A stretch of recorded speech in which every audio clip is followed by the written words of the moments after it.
Assalamualaikum warahmatullahi wabarakatuh. Hadratin Nabi Mustafa Muhammad sallallahu alaihi wasallam wa ala alihi wa dzurriyyatihi wa sunnahi sayyidina wa al-fatihah. A'udzu billahi minasyaitonir rajim. Ya kana a'udzu wa ya kana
kedua zikir ini disebut dalam bagian lain zikir khusus.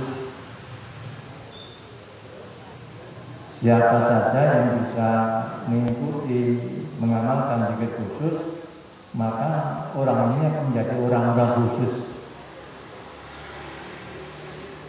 Di antaranya kalau yang lain-lain itu bunda bilang susah dan sebagainya. Tapi orang-orang khusus ini tidak merasakan itu. Meskipun dohirnya kelihatan susah. Yang lain-lain mudah marah. Orang-orang khusus ini meskipun disakiti, maka orang yang nanti akan membalas dengan kebaikan. Itu panduan guru kita. Di antaranya kita harus bisa menyayangi orang benci kepada kita. Nah, kok bisa begitu? Ya karena ada zikir khusus ini. Zikir khusus, zikir lisan yang berupa kalimat tauhid la ilaha illallah sekaligus dibarengi disertai dalam hati yang dengan zikir ismu tadi.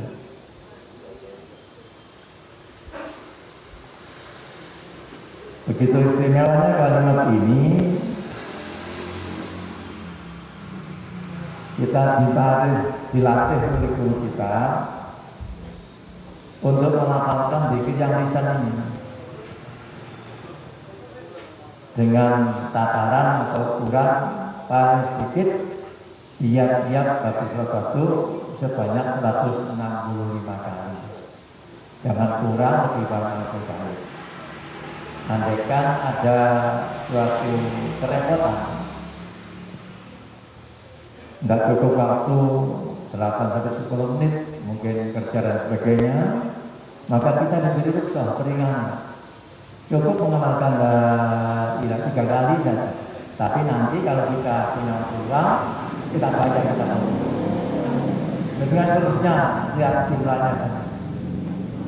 Mengapa demikian? Ini untuk melatih zikir yang dalam hati.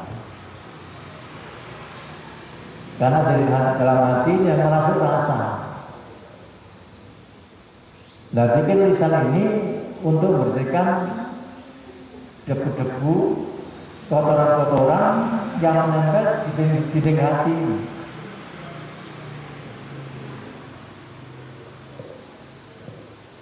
Mengapa kok kalimat la ilaha illallah di surat Al-Hud itu dalam Al-Quran Allah menyatakan innal hasanati yudhibnas sayyi'at. Sesungguhnya suatu kebaikan itu bisa menghapus suatu kesalahan, suatu ketidakbaikan atau dosa. Kalau kita ini sering melakukan suatu kesalahan, kemaksiatan, maka sebaiknya kita mengikuti dengan suatu perbuatan yang baik, suatu perbuatan yang menyusahkan, ikuti dengan perbuatan yang menggembirakan, perbuatan yang merugikan, ikuti dengan perbuatan yang menguntungkan. Di saat Rasul menyampaikan ayat ini, Abu Dhar bertanya kepada Rasulullah, "Bila aku nasihat ya Rasul, kau idza amilta sayyatan fatbiha hasanatan tamhuha." Rasul jawab, apabila engkau berbuat suatu ketidakbaikan, melanggar aturan Allah, kemaksiatan, perbuatan yang merugikan orang lain, ikuti perbuatan yang baik agar dosa dan kesalahan itu terhapus. Ya Rasulullah.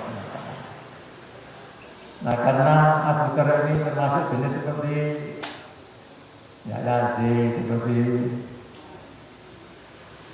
yang lain-lain ini, tanya amal hasanati la ilaha illallah, apakah termasuk perbuatan baik ucapan atau kalimat la ilaha illallah? Tadi kamu ya afdhalul hasanah.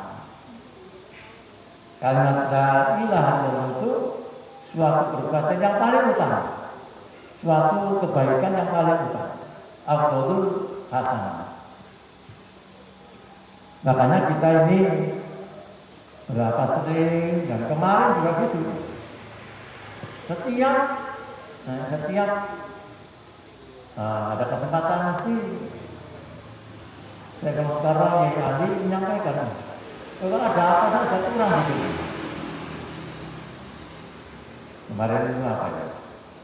Ada masalah apa? Dikitnya.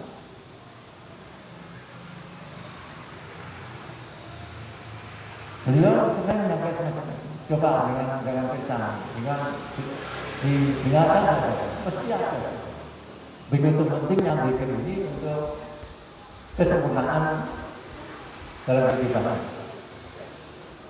Yaitu karena tadi, andaikan manusia ini tidak sempat atau berat, tidak berkesempatan dalam berat melakukan suatu kebaikan, maka mengamalkan kalimat la ilaha itu dengan kalimat la ilaha illallah kesalahan itu kan terhapus. Nah terhapus sudah dosa-dosa ini, maka dinding-dinding hati akan bersih. Kalau bersih maka rasanya akan kembali lagi, berfungsi kembali. Rasa apa? Rasa senantiasa dekat dengan Tuhan. Rasa senantiasa masuk ke Tuhan. Nah itulah termasuk jenis suatu keimanan yang paling baik. Kalau manusia bisa merasa itu, lah itulah nanti sebagai modal. Maka tidak akan berani dengan semata-mata sengaja melakukan suatu larangan, perbuatan dilarang oleh Allah. Karena apa? Dia merasa diawasi. Maka dalam keluarga nanti kalau semacam itu semuanya dalam keluarga semacam itu, maka tidak ada suatu bohongan di antara kita. Semacam itu terus nanti rasa itu, ini jalan. Nah ini bahasanya saudara itu.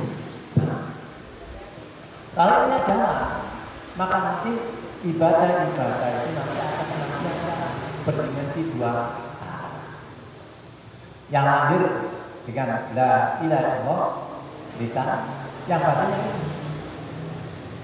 baca selawat, lisan selawatan, hatinya membaca Al-Quran, maka lisannya melantunkan ayat Al-Quran, lisannya batinnya ke situ, memberikan suatu bantuan pada siapa saja, menolong dan sebagainya.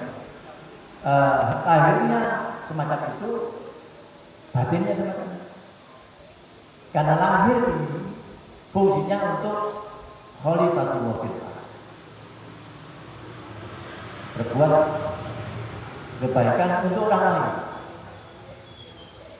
Yang batin ini untuk saya, riak itu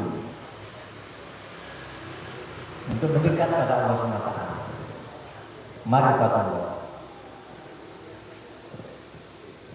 Karena itu kalau nanti kita telah merasakan zikirnya la ilaha illallah, ini betul-betul ya lumayan betul.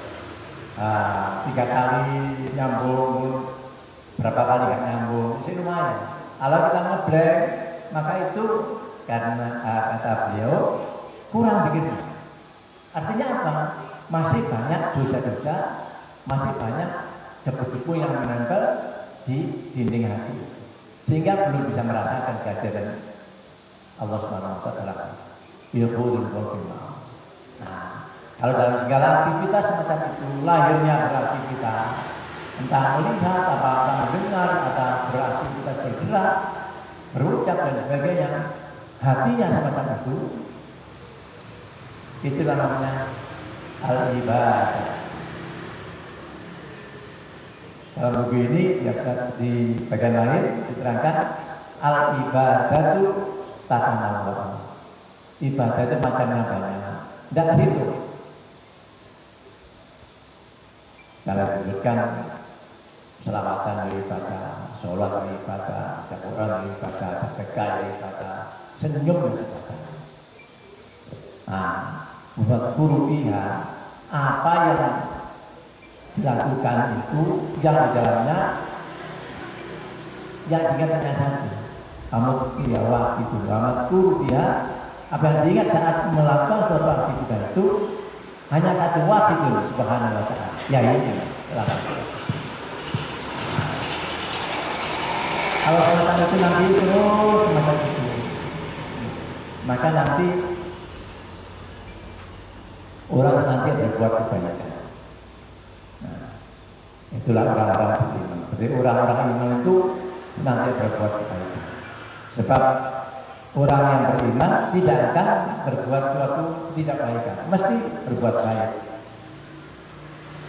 Rasulullah menyampaikan dalam suatu hadis bahwa iman itu kan bertingkat-tingkat. Paling rendah tingkatan iman itu tidak menyakiti orang lain. Misalnya terangkan kalau ada suatu halangan, duri, percetan atau apa saja yang bisa menyakiti orang lain itu dibuang, itu iman paling. Artinya orang yang beriman itu tidak akan menyakiti orang lain. Di keterangan lain diibaratkan seperti lebah, kotorannya aja bermanfaat, jadi mati. Itu gambar orang beriman. Jadi selama orang beriman, orang tidak akan berbuat sesuatu yang menyakitkan pada orang lain. Nah, itu. Nah, kalau diri kita suatu saat ngomongnya menyakitkan barangkali itu kan saat itu berarti imannya lepas. Imannya lepas. Dalam bahasa kita, dikir kopinya putus.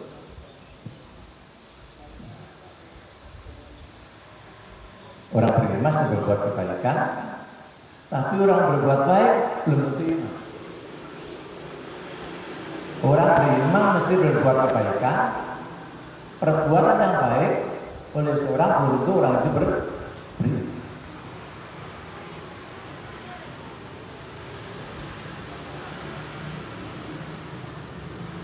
Nah, amal-amal nanti diberitakan oleh Allah SWT seberapa kualitas iman. Makanya harus dilatih. Kita merasakan kewajiban 165 la ilaha illallah, la ilaha illallah. Nah, hatinya dituntut. Yang kopi 2 kali, makanya 2 kali. Yang lain-lain enggak, cepet-cepet. Kalau gini kan enggak. Yang lain kan cepet-cepet. Atau satu. Ini 2 kalimat 2 kali itu pakai. Satunya yang pertama diwasolkan bu, terus disambung dengan yang diwakafkan. Nah, teman-teman. Mengapa? Karena latihan kita diri la ilaha illallah, la ilaha illallah. Kalau kita untuk melatih ini barangkali bisa di rumah atau sendirian. Karena kalau kita melatih diri, umpamanya, atau bisa lah kita bersama-sama ya, sudah dapat 165, ikuti imam 165, kan sudah cukup untuk memenuhi kewajiban. Maka untuk melatih diri, nah, selanjutnya, maka kita boleh mengucapkan ini kalau tidak. Andaikan tidak nyambung dalam hati, lisannya berhenti, jadinya madu ya. Gerakan kepala tetap berjalan, tapi lisannya ditutup, tidak berbunyi. Nah, untuk apa? Untuk menutupkan hati. Kadang-kadang, nah, dengan ini ya, nah, semacam itu boleh. Nah, apalagi di rumah, ilahi, la ilahi.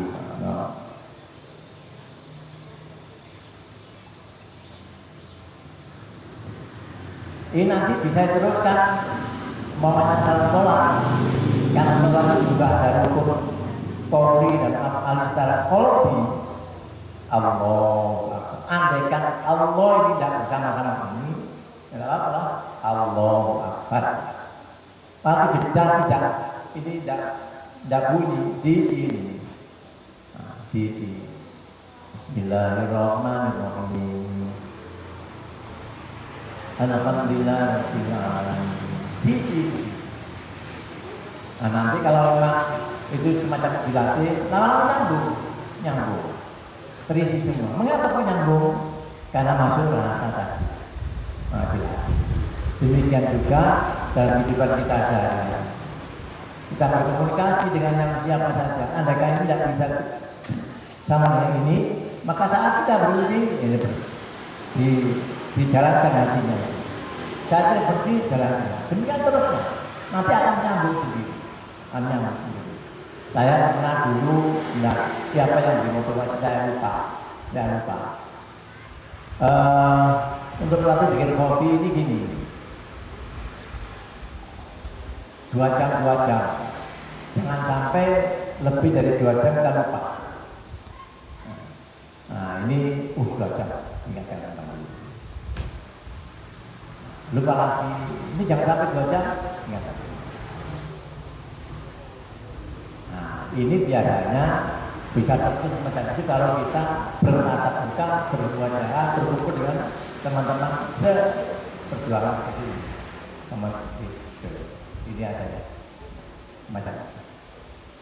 Sehingga kalau semacam ini nanti di sini terangkan, yang dimaksud zikir di sini ada zikir lidah, lisan, dan hati. Dalam zikir semacam ini terdapat permohonan kepada Allah SWT. Lisannya semacam itu, hatinya mohon. Dengan zikir segala kebutuhan akan terpenuhi. Minta apa saja akan terpenuhi. Berkat kita ini berawal dari zikir dan menuju ke zikir. Dengan zikir. Dan dengan zikir itu pula segala sesuatu bisa terwujud. Nah, mudah-mudahan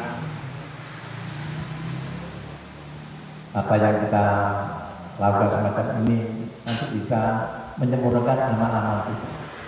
Karena dalam Al-Quran disebutkan di sana, jadi orang yang beramal, baik perempuan maupun laki-laki, baik dari laki-laki dan perempuan, wa mu'minun, dalam keadaan beriman. Yang beriman yang mana? Saat berbuat kebaikan hatinya itu. Karena dia nahu hayatan thayyibatan. Maka sungguh aku akan berikan orang itu kehidupan yang baik. Hayatan thayyibatan. Dan akan diberikan pahala lebih baik dari apa yang diamalkan. Mudah-mudahan kita bisa semacam itu dengan latihan biar habis sholat jangan sampai kurang, karena itu karena itu kewajiban kita. Ini sebagai motivasi ya. Saya kemarin siapa Pak Madura itu yang biasa jalan di jalan begini, dia orang senior. Mau saya turun sambil nunggu orang lagi. Zikir jar ditepati. Ini sering disampaikan oleh Ustaz. Zikir jar ditepati. Zikir kopi diingat-ingat. Artinya kalau lupa diingatkan. Zikir ditepati. Zikir kopi diingat-ingat. Khataman harus dilaksanakan, manakib harus dihadiri. Engkau murid apa? Gitu. Kalau tidak, apa? Tidak bisa menjawab dunia akhirat. Saya ulangi, ini benar ini. Zikir jar ditepati, artinya apa? Jumlahnya jangan sampai kurang. Cara mengungkap, tempatkanlah di mana ilah, di mana ilah, di mana ditepati. Zikir kopi yang ini kalau lupa diingatkan. Harus dilaksanakan. Manakib harus diyakini. engkau murid aku. Kalau tidak, apa tidak bertanggung jawab dunia akhirat. Mudah-mudahan kita diberi kemampuan Allah, kekuatan Allah bisa melaksanakan semacam ini, melaksanakan. Oke? Amin ya rabbal alamin. Ila hadatul sallallahu alaihi wasallam. Sallallahu alaihi wasallam.